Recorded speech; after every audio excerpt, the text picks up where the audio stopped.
Hi everyone, my name is Keanu, and from one superfan to another, welcome to the Superfan Podcast.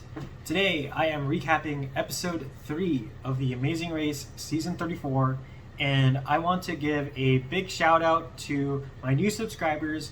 I now have a total of 5 of y'all, and it's honestly, even though it's just 5, I didn't expect anyone to want to listen to my content, especially as more of like a solo recapper. It's not like I have a full-fledged team or anything like that. I'm just spending some time of my week to make these videos, and for someone to subscribe and show support, it just means a lot. So I wanted to thank y'all, and for anyone new listeners, please subscribe if you like what I'm talking about.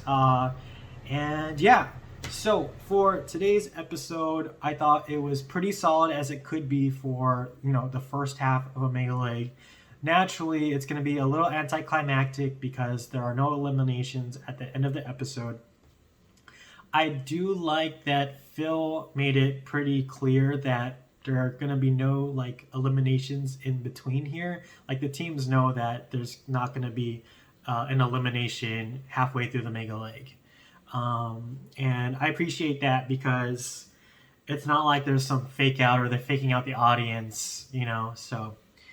And other quick thoughts about the episode. I still feel like they could include another challenge into the mix. So right now it's just one detour and one roadblock, and I would at the very least want one roadblock, one detour, and one route info challenge, because just to bulk up the episode and make it more challenging in a sense. I get this is a Mega League, and so they still have to do 2 more challenges in the same day. But I mean, I feel like they could squeeze it in. They've done it before. Amazing Race Canada does it all the time. And I like this episode too because, once again, like last episode, there's this change of placements for the most part. I mean, Glenda and Lumumba go from second place to last place, even though they leave in the first group. And so when there is this changing of order of placements, that means that the leg design is pretty good. It's not predictable. All right, so at the pit start, they do not explain where they're at, but I looked it up by Google Images, and they are at the Sanctuary of the Madonna St. Luca, and they have to make their way by car, self-drive, to Arco del Melancello. And this is a very short drive, 5 minutes. The church that they start off at the sanctuary is overlooking the city, and I think that's where a lot of the teams were doing their pre-race confessionals. And it was beautiful. Just looking at the backdrop when Phil explains that they're now in Bologna, Italy. They took the charter flight, of course. So, but it's a short drive. Interesting to note is the intervals in which they're doing it. So they leave at 9:30, 9:45, and 10 o'clock in 3 groups. First group, there's only 2, and then 4 teams, and then another 4 teams. I would think that it was going to be a 3-3-4 situation, but ultimately it doesn't matter too much. I mean, I like the 2-4-4 because it awards the teams that got there, at the head of the pack from the previous leg.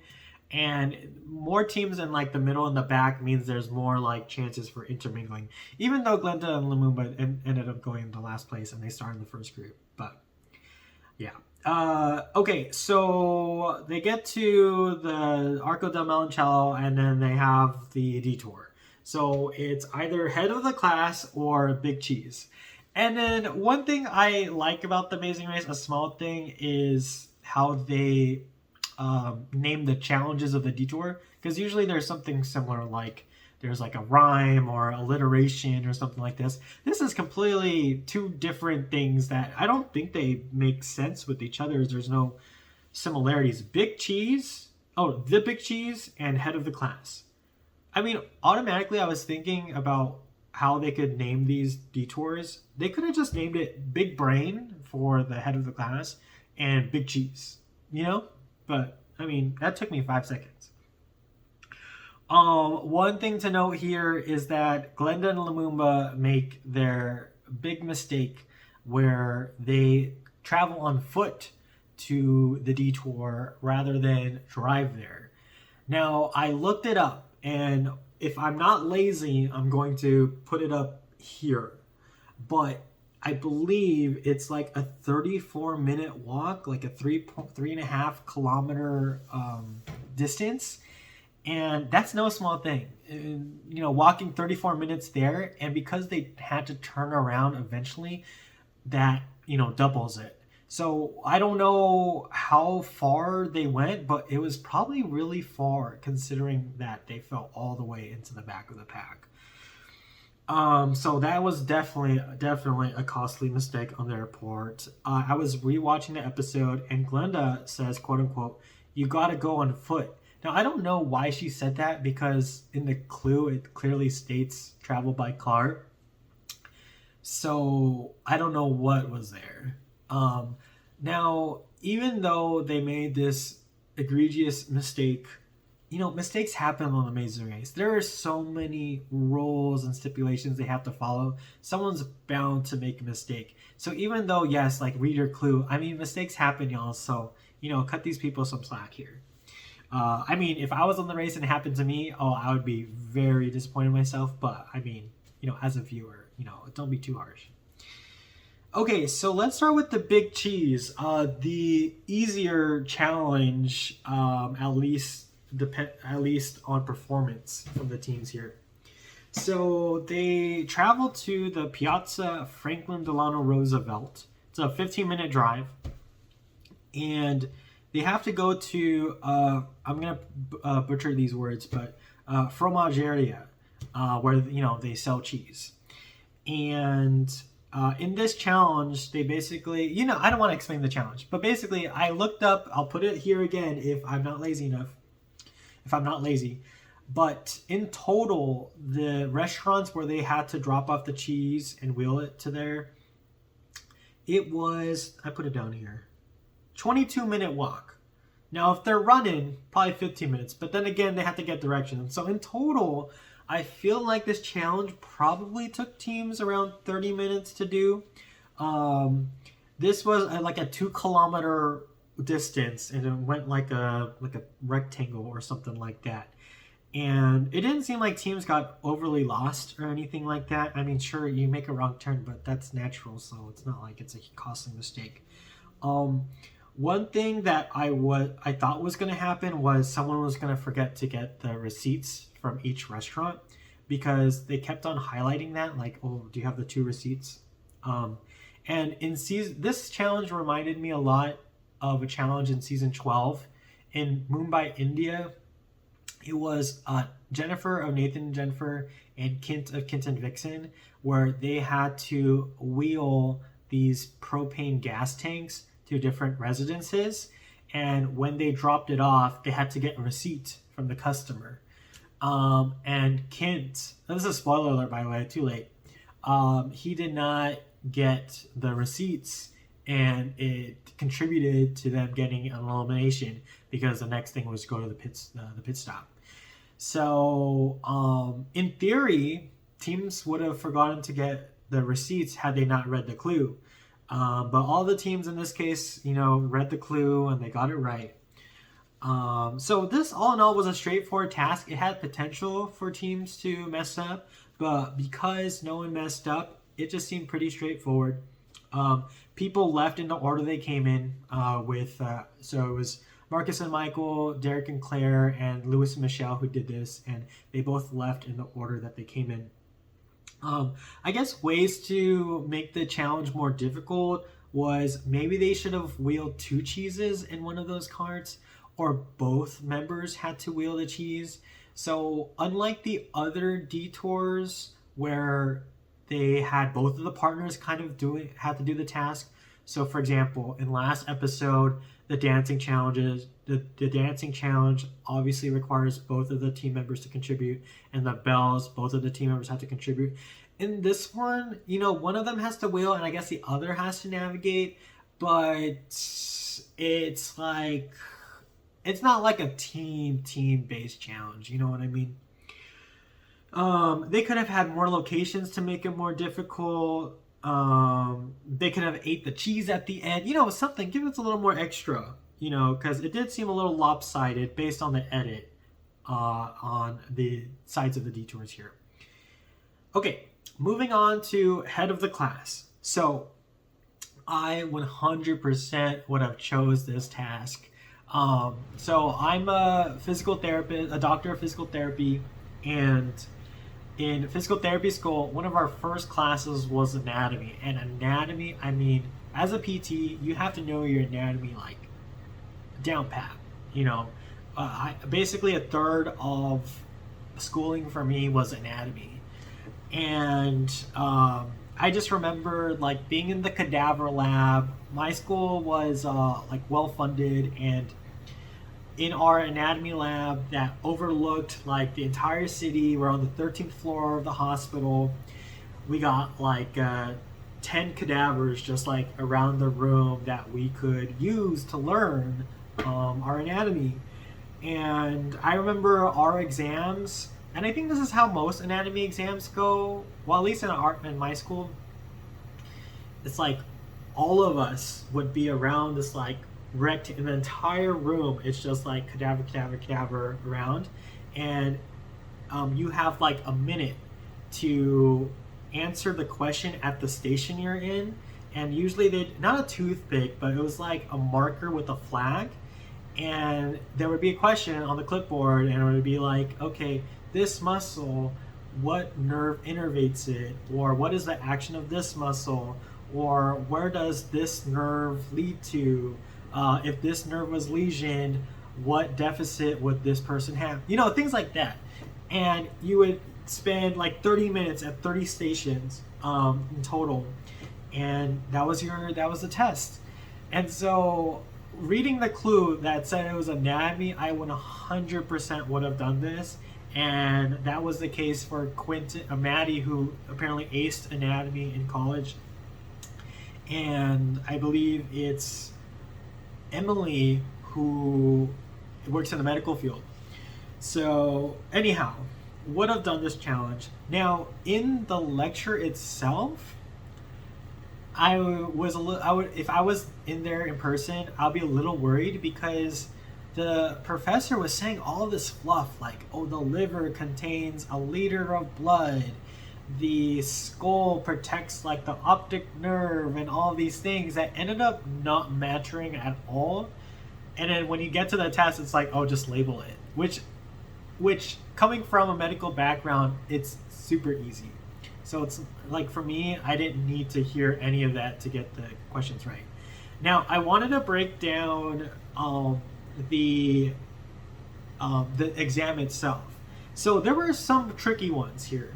So the first tricky one was the tibia versus the fibula. And so these are the bones of the lower leg. On the inside of your leg, you have your tibia, and then on the outside of your leg, you have the fibula. And they had both of these as options, but like Sharik had said, they gave you more options than necessary. So there were three more labels than necessary. And the one that you needed was the fibula, and the one extra one was the tibia. And so if you weren't paying extra attention about which one was like the inside bone versus the outside bone, you could have got that wrong. The second one was like the liver versus the cecum versus the stomach. So these are the internal organs in the abdomen. And yeah, I mean, if you didn't know which one was which, then you just didn't know which one was which. So the one that was not included was the liver. And then the third tricky one was the metatarsals versus the metacarpals. So metacarpals are for your hand, metatarsals are the bones of your foot. And you could have easily like mix matched the other if you weren't paying attention. And the other difficult part was, just as Glenda and Lumumba pointed out, was listening to the professor. His pronunciation of these anatomical terms were in an Italian accent. And so he was saying emeritus versus humerus. And if you didn't have any knowledge of anatomy, and you're just basically going off of this guy's accent, you wouldn't think that that word starts with an H. So yeah, so this was a really hard task. If you didn't have previous knowledge of anatomy, it was a hard task. Some other things is they could have made the task even harder. I think they could have had more labels. Instead of 3 extra labels, they could have had 5 extra labels. But yeah, I mean, it's just the interesting part is that usually, outside knowledge shouldn't be a factor on the race. This is a controversial one, and I don't have a fully fledged opinion on it, but just kind of word vomiting here. I feel like it is kind of unfair that if someone comes from a more medical background, like it's an unfair advantage because they could easily answer this test without even listening to the lecture. So I feel like the way to get around that as a producer or someone designing the leg is that you have to ask questions that someone wouldn't know otherwise. So the fluff that the professor was talking about, like a liter of blood in the liver and I don't know, just like more of like random facts, I feel like would have been more appropriate because then you really had to listen to the lecture. Now, I know that not everyone comes from the medical field, and so it shouldn't be a big issue if 1 or 2 teams know like anatomical terms and no big whoop. But I don't know. It's just I'm a little iffy on that. So even though that would have benefited me in the race, I would feel like, oh, that's a little unfair advantage. Now, on the opposite side of the term, one could argue, well, David is a helicopter mechanic, and now it's so easy for him to do the motorcycle challenge. That's unfair. He's bringing his outside skills like that. That's like different because it's like helicopter versus Ducati on one hand, on the one front, and two, it's you still have to do like the skill, like knowing bones of the body. That's just like this. So I don't know. I'm just word vomiting here. But anyways, I should probably give on. So yeah, overall, I do think it's a good challenge. There are a mixing of placements. And this is a challenge like we don't see often, like, having to take a test. Now, in Amazing Race Canada, I feel like they take way more tests than the US. And so I appreciated this change of pace. And I do want to give a shout out to the judge because they were the MVP. And I liked when the judge, it was Rich and Dom in front and then Glenda and Lumumba in the back. Also, you can barely see Lumumba because he's hiding beneath Glenda, but the judge was like, give the clue to the couple behind you. It reminded me of American Idol when they would fake out, like there would be like a line of 10 like singers, and then they'll be like, okay, so and so please step back, okay, back row, you've made it to the next round, and then the front row is all devastated thinking they're not going to go through, but it ends up everyone goes through. It's very dramatic, and I feel like the judge was getting a big kick out of it. But I appreciate it. The judge also, when Emily and Molly get it on their first try, the judge just kind of like chucks the clue at them, like, all right, here you go. It's like, sir, he's being really sassy right now.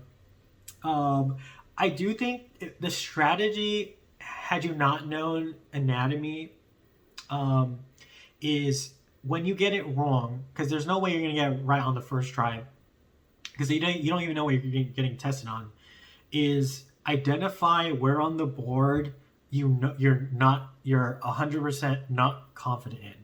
Am I saying that right? Yeah, identify where on the board you are not confident in, and just focus on that when he's talking. Don't listen to all the fluff about a liter in the liver and all of these things. Just pay close attention to the stuff that you're not confident in. And then, because you don't want to focus on what you're already good at, you want to be focusing on the answers you got wrong. And that's just good test preparation anyways, right? I used to be, a prep tutor for like standardized testing. And a secret is you do not want to focus on what you're good at. You need to focus on what you're bad at, because that's what growth is, focusing on what you're not good at. And that's just good life advice anyways. I also appreciate that the teams don't share any answers, because this is an easy task that someone could have been like, oh, it's the fibula. Or no, put this there. You got this switched up. Okay, good. Okay, good luck, guys. No teams did that. So I wonder if the clue specifically said you cannot share answers or you're going to penalize, because The Amazing Race US, particularly season 32, was just a hot mess with all the answer sharing. But so I feel like that by them not sharing, it helps with the spirit of the competition of the race. So yeah, I had way more stuff to say about the anatomy challenge versus the cheese. So yeah, one thing that the episode showcases is the stick shift driving. Now, the teams that struggled the most were Emily and Molly, Lewis and Michelle, and Rich and Dom. And it seems like Rich and Dom struggled the most. But one thing I did notice is that even though Rich was the one struggling with the stick driving, and Dom was saying, Rich, like, don't stress out, like, honey, like, you got this, and things like that. It was as if she was more stressed about the situation, but she was, like, putting words in Dom's mouth about, like, no, don't stress out, when she really is the one that's stressing out the most. I'm not saying that in a bad way, I just thought it was interesting. Yeah, and then there was that one section in the very start where the cars were backed up because I think Emily and Molly couldn't drive their car. It just reminded me of season 12. Again, I love season 12. When they're leaving the Playboy Mansion, and team Nick and Don, grandfather and grandson, are just taking their time because they know they're in the front, and they're like, we can take our time putting our seatbelt on because no teams can get in front of us anyways. So we finally get to the roadblock. They have to assemble a Ducati, and I looked it up. It's like a 20-minute drive from either side of the detour. And this task is my worst nightmare. So if I'm ever casted on The Amazing Race, I do not want to do any of these like building challenges, assemble this together, use these tools to fix this. I am not a hands-on person, and most of the race is hands-on. So I feel like I just wouldn't be good at The Amazing Race, at the challenges, but I'd be good at navigation. I honestly feel like Claire. I feel like Claire embodies how I would be on the race. But anyhow, it's not about me. So, push the clutch. Yeah, so I feel like the overall strategy with this is that you just have to watch the demo over and over and over again. And I'm really curious to how much time the teams dedicated to watch the guy demo the challenge. Because I feel like if you're wasting your time putting it together and you don't know what you're doing, then that's just complete waste of time. Like, I would rather watch the demo guy do it twice through so I knew what I was doing, rather than figure out on my own, because I know like I would not figure it out on my own. And it seemed like whenever a team finally got something is because they watched the demo guy, and it's like, well, you could have watched this in the first place. Now, I don't know how long the demo guy takes to do the challenge, because the team seems like it took them over an hour. I'm just guesstimating. And so I guess if you watch the demo guy do it, and let's say it takes 15 minutes, I mean, that's 15 minutes of watching. And so I see how that would behoove you to not just rely on the demo because it just takes so long. But then again, it took them over an hour. So, you have to pick and choose your battles. Yeah, I did notice that Michael said, quote unquote, I saw the mechanic put it in neutral to spin the wheel. So when teams were having trouble figuring out, okay, how do I spin this back wheel? It's not working. Well, look at the demo guy. Michael saw them push the clutch and then do it. I don't know how bikes work, so don't come for me. But that's what was presented in the episode. Yeah, again, we get a mixture of placements here. So, I mean, Marcus and Michael come in first and leave in first. But Derek and Claire get their second and leave in sixth.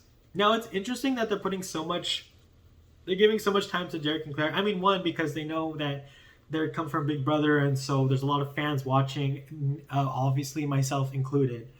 But it didn't seem like Claire struggled the most at this challenge, or, equally it was challenging for Will and for Quentin, because Quentin and Maddie come in 4th and they leave in 8th, and Abby and Will come in 5th and leave in 7th.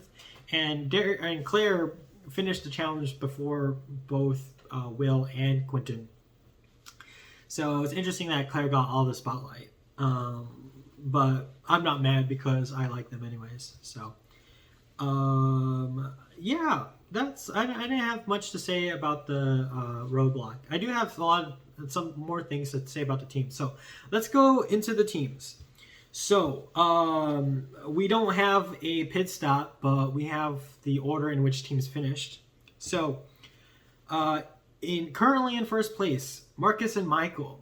So they took advantage of leaving in first, unlike Glenda and Lumumba, quite the opposite. But this goes to show that if you're leading in first, that you got to take advantage of it here. I thought it was funny that Marcus was chilling for like a good quarter of the episode. So like you just see him like laying down, just waiting for Michael to finish the task. And I'm just thinking about the camera guy like setting up the angle to capture Marcus just chilling like that. I thought that was hilarious. And it seems like they're finding their footing here. They chose the correct side of the detour. Less bickering today between the two. And even though it seemingly took Michael a longer time than maybe it should have, they still left him first. So, and in second, yes, Emily and Molly. I thought this was a huge episode for them. Big character moments. We're getting more of their personality. We saw Emily anxious and almost crying and tearing up in the car because it was difficult for her to, navigate the car with the stick shift. And then Molly beasting it with her medical background during the anatomy challenge. And then Emily beasting the challenge at the Ducati, which was even more impressive because I feel like a lot of people, including her twin sister, wasn't expecting that. And it was just so heartwarming to see the cheers and the hugs and just the surprise and the excitement. It's like so hard not to root for them. And it's just interesting because as they are learning about each other in real time, like as an audience, we also are learning about them not in real time, but also learning about them. So it feels like we're on the journey with them. They are my team dark horse. I hope that they go far in the race. I am skeptical that they're gonna win it, but I love to watch teams that I can root for, and they are one of my top teams that I'm rooting for. So next is Aubrey and David, and I just want to say with them, I called it. In my cast assessment, I was describing David as like shy, but when it comes to like the challenges, he's gonna beast them, particularly with any building challenges. And here we go. David is arguably in his element the most out of everyone. And when he was, I'm not good with tools, so don't come for me because I don't know any of tools. But when he was tightening like one of the screws, and he was just like, working his magic, I was like, sir, that's I was sweating. That was kind of attractive. So and then you can tell that Aubrey was just so happy that he took this challenge, and so they must have been so elated when they left in third. And then they got the anatomy in 3 tries. Now I'm assuming they didn't talk about their previous anatomy knowledge, so they got in 3 tries, so that's very respectable. And each try did get better because it showed their answers for each test. So good on Aubrey and David because they've been in the back of the pack the entire race so far, and I believe this is like being in 3rd place right now, that they've never been in this position yet on the race. So it'll be interesting in how they do on the second part of the Mega League. Lewis and Michelle finished in fourth. I don't have a lot to say about Lewis and Michelle. Now, it was kind of, they had some funny character moments, when Michelle was pushing the car because Lewis couldn't figure out how to reverse the car. And, they choose the correct side of the detour, a solid finish. I can tell they are fun and big personalities. I've been listening to their croqueta chat on that Michelle's brother is helping them create, and I love their energy and things like that. I wish it was coming a little bit more in the episodes, but everything is just coming off a little bit more superficial, and it's not like we're getting really deep with them. And I know it's hard to do that in like an Amazing Race in general because it's like more of like a race, not like Survivor where it breaks you down and you're hungry and all of that and all your insecurities come out. But I do feel hopeful that Lewis and Michelle are going to get a bigger edit later in the season. Granted that they didn't make it that far. Linton and Sharik, put respect on their name because they are the most underrated team, I feel like. I haven't been watching a lot of recappers do it, but Linton and Sharik get often lost in the shuffle. I know they're more middle of the pack this episode. I mean, fifth is respectable for sure, but I believe they got like, fourth, third, and fifth or something like that. They are the most consistent team so far. Most consistent team. And, they got to the Anatomy Challenge first, so another showing for good directions. And Linton went up some places when doing the Ducati Challenge. Specifically, Linton and Sharik arrive in 7th and they leave in 5th, so jumping 2 places. The parent and child team often get disregarded and forgotten about, but Linton and Sharik are more than proving their worth. Next is Derek and Claire.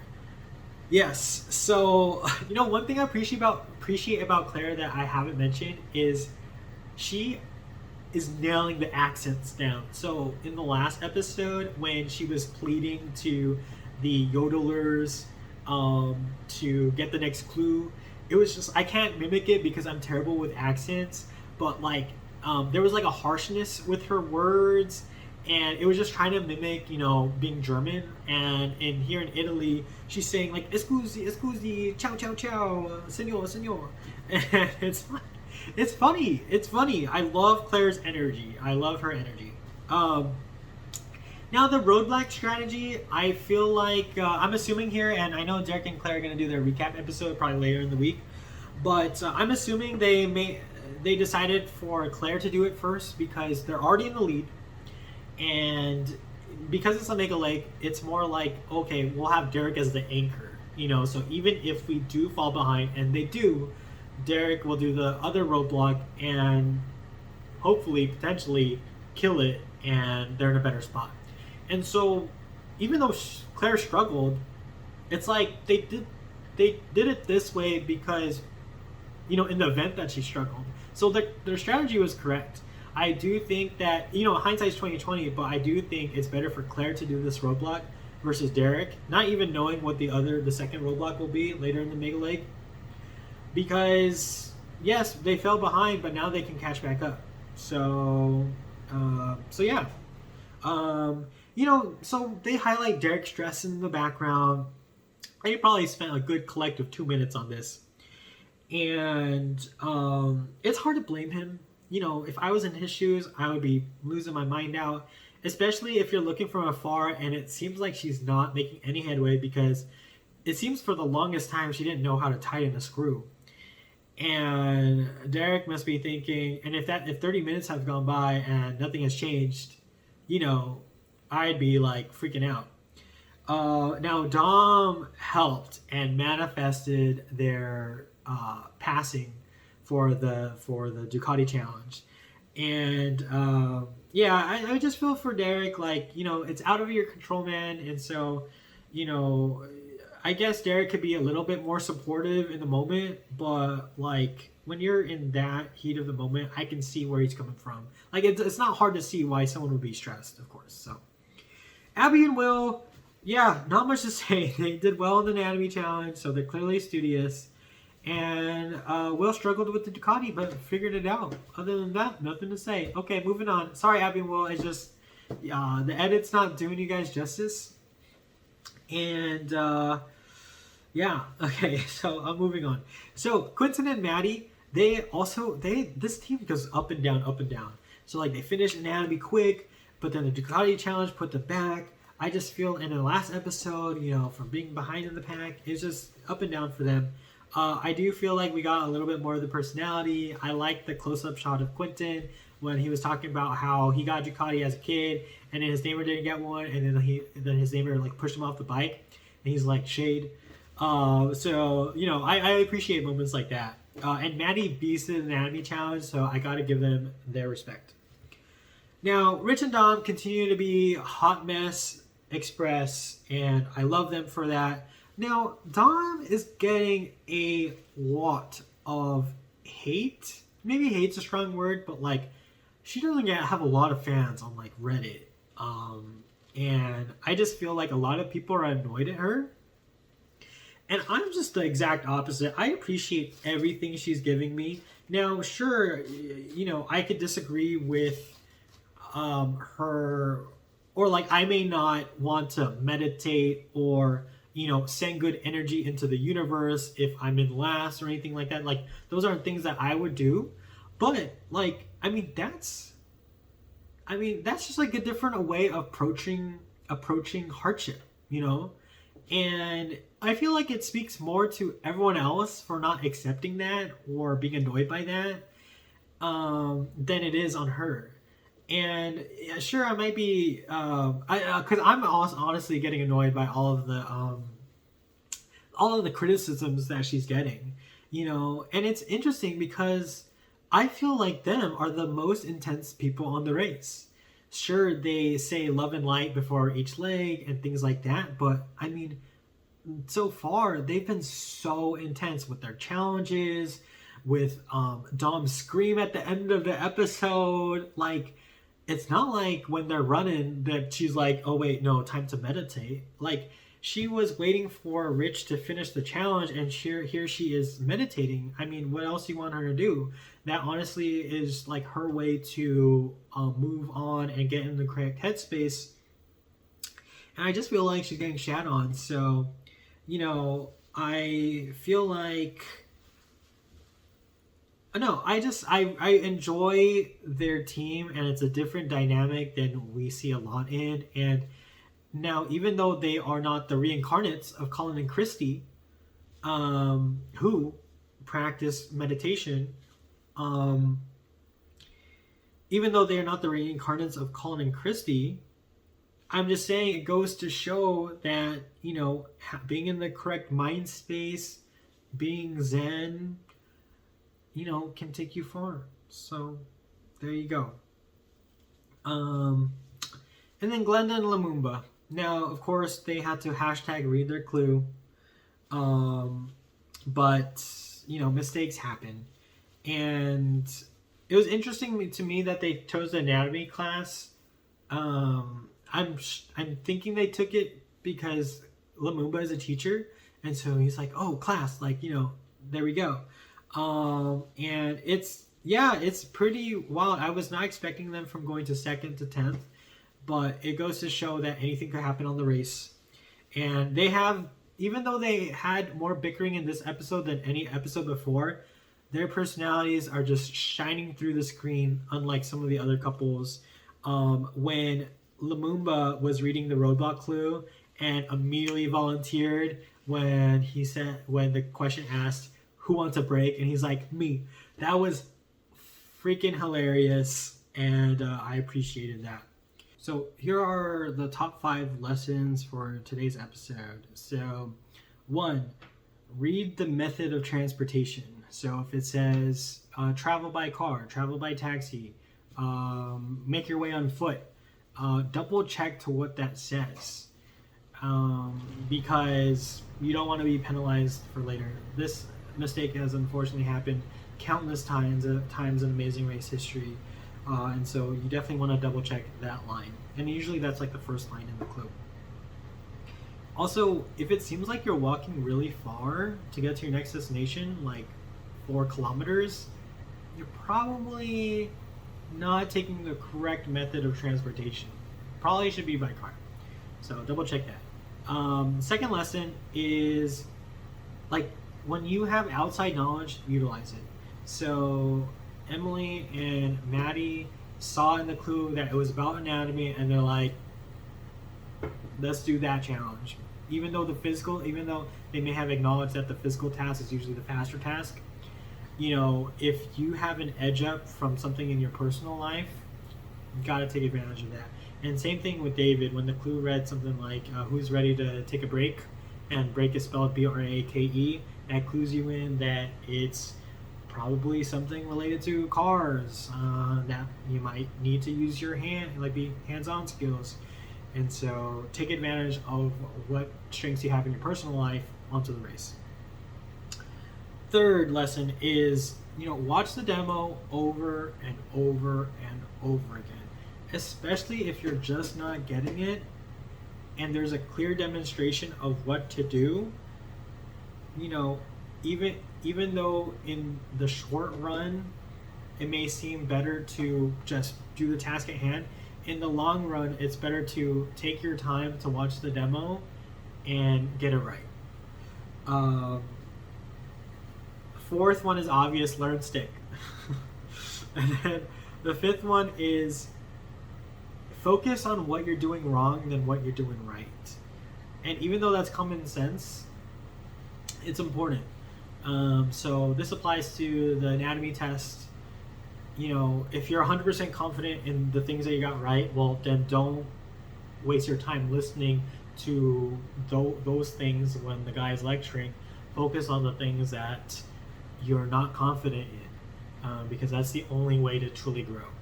So there you have it.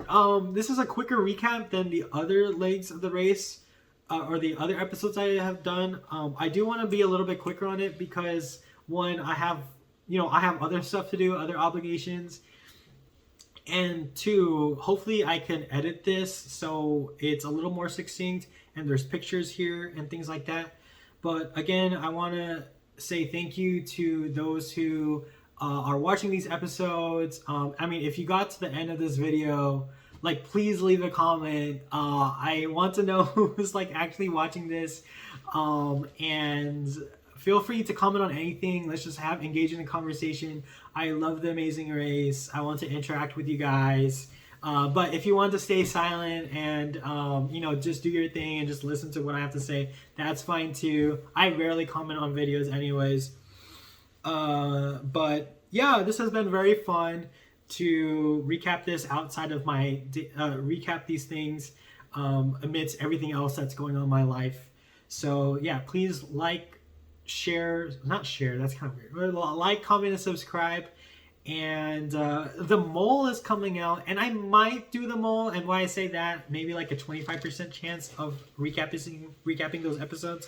I'm not a diehard super fan of that show compared to the Amazing Race, but I like that show enough where I feel like it would be fun to analyze and dissect and recap. So there you go. All right, so until the next episode, talk to you guys later. Peace out.